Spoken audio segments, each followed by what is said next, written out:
माननीय श्री निशिकांत दुबे जी। धन्यवाद सभापति महोदय। इस देश में सभापति महोदय, अंग्रेजों ने जो कानून बनाए या जो आजादी के पहले के कानून हैं, वो आज तक चल रहे और उसको हटाने का जो बीड़ा माननीय मोदी जी ने उठाया है, हम उनके शुक्रगुजार हैं और हम सर्बानंद सोनोवाल जी के भी शुक्रगुजार हैं कि वो इस बिल को लेके आए। आपको आश्चर्य होगा अध्यक्ष महोदय कि इस देश में जो कानून है, हम जो है पतंग नहीं उड़ा सकते, हम बैलून नहीं उड़ा सकते। उसके लिए पतंग उड़ाने के लिए भी अपने को यहां संजोग से रूढ़ी जी बैठे हुए हैं। 1934 का जो एयरक्राफ्ट एक्ट है वो ये कहता है कि यदि मुझे पतंग उड़ाना है तो मुझे भारत सरकार या संबंधित सरकार से परमिशन चाहिए। बैलून यदि उड़ाना है तो उसके लिए संबंधित सरकार से परमिशन चाहिए। आप जिस राज्य से आते हैं सभापति महोदय, आप जिस राज्य से आते हैं आंध्र प्रदेश से, आंध्र प्रदेश में जो इंस्पेक्टर है जो कि हम लोगों को लाइसेंस देगा ट्रैफिक का, उसका दांत नहीं टूटा हुआ होना चाहिए। आप समझ सकते हैं कि किस तरह के लॉ है। एमवीआई एक्ट में यह प्रोविजन है आंध्र प्रदेश में कि जिस आदमी के दांत टूट गए वो एमवीआई इंस्पेक्टर नहीं बन सकता है। उसी कड़ी में अभी इस पार्लियामेंट ने लेडिंग बिल पास किया। इसी सीपिंग का एक लेडिंग बिल पास किया और लेडिंग बिल पास होने के बाद जो ये आज का जो बिल है, ये carriage of goods by sea bill 24, ये 1922 में ये बिल बना। ब्रसेल्स कन्वेंशन हुआ था, पूरी दुनिया बैठी थी। 1922 में ये बिल बना और 23 में इसको हमने रेगुलेट किया। सेकेंड वर्ल्ड वॉर खत्म हो गया, पूरी दुनिया जो है ग्लोबल इकोनॉमी की तरफ बढ़ गई और 1968 में उसी ब्रसेल्स में फिर से दोबारा मीटिंग हुई और 79 में कन्वेंशन भारत सरकार ने भी साइन कर दिया। 79 से लेकर 79 से लेके ये 2025 है।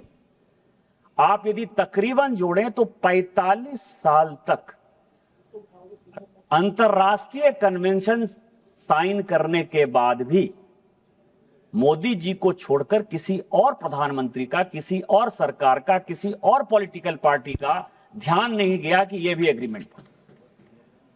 अब क्या है कि लेडिंग बिल इसके ऊपर निर्भर है। लेडिंग बिल अभी आपने पास कर दिया।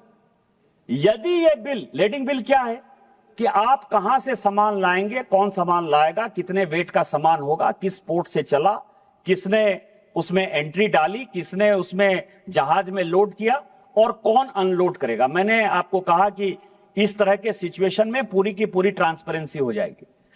लेकिन उसके बाद इस बिल के यदि क्लाउज 7 को आप देखेंगे तो लेडिंग बिल से एक कदम आगे हटकर यह क्लाउज है 7। यह कहता है कि हम ये नहीं मानेंगे कि इंपोर्टर क्या कर रहा है, एक्सपोर्टर क्या कर रहा है। जो एक्सपोर्ट किया उसने सर्टिफिकेट दे दिया, जो इंपोर्ट किया उसने सर्टिफिकेट दे दिया। लेकिन इस बिल के माध्यम से भारत सरकार ये इंश्योर करना चाहती है। कल ही हमने, आपको ध्यान हो कि जब इमिग्रेशन एक्ट हम पास कर रहे थे तो उसमें कैरियर की एक बड़ी अच्छी जो है डिफिनेशन जो है हमने दोबारा की कि कैरियर क्या है, उसकी रिस्पॉन्सिबिलिटी क्या है। यदि बांग्लादेशी घुसपैठिए को लेकर आएगा तो उसको कैसे हम जेल डाल सकते हैं, कितना जुर्माना कर सकते हैं। लैंड अभी तक इंक्लूड नहीं था, उस लैंड में क्या। इसमें जो है हमने थर्ड पार्टी की बात कही है कि हम केवल इंपोर्टर और एक्सपोर्टर की बात नहीं मानेंगे, हमको थर्ड पार्टी भी चाहिए जो ये ऑथेंटिकेट करे, जो ये बताए कि जो आया है, जितने गुड्स आए हैं, जितने केजी के आए हैं, जिसने दिया है, उसका जो है सेंट्रल गवर्नमेंट ने इसमें इंश्योर किया है। ये क्लाउज 7 कहता है। अब क्लाउज 10 क्या कहता है? हम बराबर बात करते हैं कि बिल बना लेते हैं। प्रेमचंद्रन साहब बहुत हमेशा जो है, मैं उनका बड़ा सम्मान करता हूं उनका और स्वागत बाबू का, कि इस पार्लियामेंट में अभी भी कुछ लोग हैं जो कि बहुत पढ़ते लिखते हैं, मेहनत करते हैं, बिल पर मेहनत करते हैं। थोड़ा मशक्कत करवाते जरूर हैं बिल पास कराने के समय, लेकिन कई एक चीजें हैं जो लोगों के सामने आती हैं।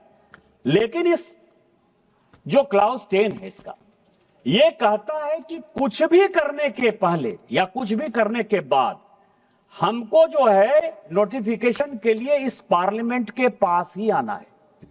हम सांसद जो कहते हैं डेमोक्रेसी में कि पार्लियामेंट सुप्रीम है, पार्लियामेंट की पावर होनी चाहिए, तो भारत सरकार ने, मोदी जी एक डेमोक्रेट आदमी है और मैंने अपने जीवन में उनसे ज्यादा डेमोक्रेट प्राइम मिनिस्टर नहीं देखा।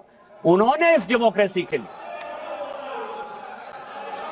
आप लोग तो मैं आपको